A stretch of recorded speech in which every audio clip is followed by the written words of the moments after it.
Hey everyone, welcome back to more political chatter.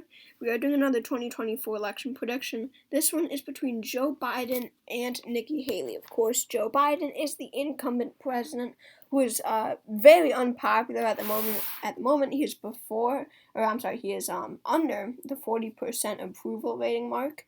And in this election matchup for 2024, it's him running for re-election, and he's facing off against Nikki Haley. So Nikki Haley used to be the governor of South Carolina, but she was most prominently the former ambassador to the United Nations under the Trump administration. Now, she is not someone who stands with Trump 100% of the time. It's not like Trump is her only campaign. It is basically Trump is not her only ideology. Her political stances do not only revolve around Trump. But however, she did leave the Trump presidency on a very good note with Donald Trump, and I'm sure she would get his endorsement if he doesn't run in 2024 and she wins the nomination. So let's get into this election prediction. So Haley will capture that Trump base, which will be very helpful, of course, in any election. But she will only expand from there because she is not as radical as Trump. She will not be as she will not be seen as so I'll just say it again. She won't be seen as radical as Trump. Like, she will have more of an appeal to moderate and independent voters. So let's go through the safe states for Joe Biden: California, Washington, Hawaii, Illinois, Maryland, Delaware, New York, Rhode Island, Massachusetts, and Vermont. She won't have much of an appeal in Oregon, where there's a lot of cities. That'll go to Biden by a safe margin. But going into states like New Jersey, Connecticut, and Maine's first, this is, this Northeast, this is where Haley could do well, in these suburbs. What will really carry Nikki Haley is her popularity among suburban moms. I really do see her doing extremely well among suburban moms and connecting to them in many, many ways. Going to safe states for Nikki Haley: Utah, Wyoming, Idaho, Montana, and she will have a rural appeal as well: North and South Dakota, Kansas, Oklahoma, Nebraska at large. Nebraska's first, Nebraska's third.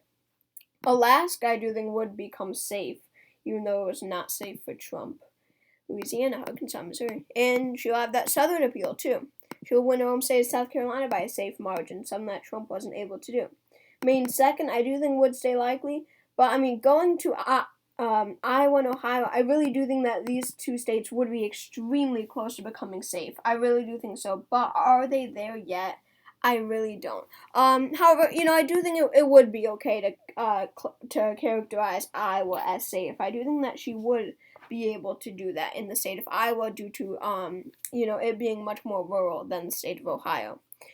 Going down to Texas, I don't think that she will have enough strength to win Texas by a safe margin. This will have to stay likely due to the high population of minorities. Going to Florida, this will definitely become likely if she is the nominee. Of course, we've got very popular Republicans in the state: Marco Rubio, Rick Scott, and of course Ron DeSantis. Republicans dominate in the state of Florida, even though it is a swing state. And Nikki Haley will only expand from how well Trump did in 2020, so she will win it by a likely margin. Let's now go to New Mexico and Colorado. I don't think that she would have enough strength to win either state or make it even lean due to cities, especially in Colorado. It's pretty out of reach for her. I think that both of these states would stay likely for Joe Biden. But going to Arizona, she really will capture the state of Arizona. If you remember from 2020, Trump was not very popular among Republicans and independents, especially McCain Republicans. There's a lot of traditional Republicans here. That's why Mitt Romney was able to win it by a safe margin in 2012. But come 2016, Trump was not able to, and Republicans did much better in 2016 nationwide than they did in 2012. But Haley will win that traditional Republican vote once again, and that will help her greatly. I think that it will go to her by a lean margin, saying that it is shifting very much to the left. Going to Nevada, I think that this would go to Nikki Haley by a lean margin, without a doubt. If you're looking At the numbers of Hispanic voters leaving the Democratic Party for the Republican Party, they are high, and it's largely due to Joe Biden. His popularity among Latinos is at a historic low for a Democrat in recent history. So I don't think that Biden will even come very close to Nevada. I think that it would vote pretty close to becoming likely. So I do think that it would be a lean margin for him or for her, for Nikki Haley. All right, let's go to the state of Georgia. I think that with her Southern appeal, Nikki Haley will be able to take back the state of Georgia and win the state of North Carolina by a likely margin. She does have an appeal in these two states. They're right next to her home state of South Carolina. I do think that she, could win it, especially with Biden's unpopularity, especially among African Americans. Going to Nebraska second, this did go to Biden by 6.6%. I see him very narrowly carrying it by a tilt margin. But yeah, I don't think that it's ready to become, I don't think it's ready to go to Nikki Haley or any Republican. Going to Virginia, Nikki Haley really would do well because she's very similar to Glenn Youngkin. Her political ideology isn't an exact copy of Trump's. She has an appeal in the suburbs. But the fact that this is a presidential race rather than a gubernatorial race, it makes things a bit different. Virginia, simply put, it's more democratic on the presidential level. And, the same goes for many states, and in many states it's vice versa. They are more prone to electing a Democrat or a Republican in a presidential race rather than a gubernatorial race. So very narrowly, by a lean margin, I think that Biden will be able to win Virginia. Let's now go to Minnesota. I do think that Biden will be able to win by a lean margin, same as Virginia. I just see too many Democrats being in the state of Minnesota and not really willing to flip. We don't have a huge ton of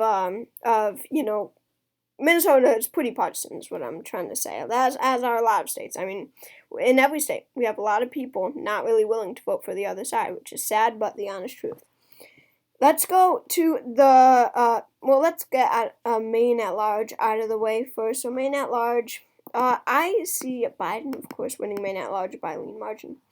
And going to New Hampshire, I will give the state of New Hampshire to Nikki Haley. Now, you might be angry already, but now, if Biden was at like 42% approval rating, I would give it to him by a tilt margin. But he's below 40. He's at the high 30s. That is insane. It's below Trump. It was below Obama, of course. It was below Bush at this time, of course. And he is just so unpopular. He's disapproved of in the state of New Hampshire, as he is in many of these states. And I think that Nikki Haley, being able to win suburbs, being able to win rural voters, would be able to win the state of New Hampshire. And let's now go to Wisconsin, Michigan, and Pennsylvania. I think that Nikki Haley will be able to carry all three. Wisconsin, with her rural appeal, I do think that it would go to her by a likely margin. Michigan is a bit more interesting because we do have more cities. It's more populous in the state of Michigan. We only have rural voters in the north, and they, of course, they always vote Republican. So, she'd have to do well in the places that Trump did well, and, with that Trump base, I think that would be entirely possible for her. Maybe not 2016, but in 2020, yes, or 2024, yes. And in Pennsylvania, of course, I think that she'll win. I'm going to make it a lean margin just to be safe for now. So Nikki Haley wins with 316 electoral votes to Joe Biden's 222. If you enjoyed this video, please consider subscribing to my channel. Make sure to watch all my other videos, and I hope to see you all next time. Thanks again.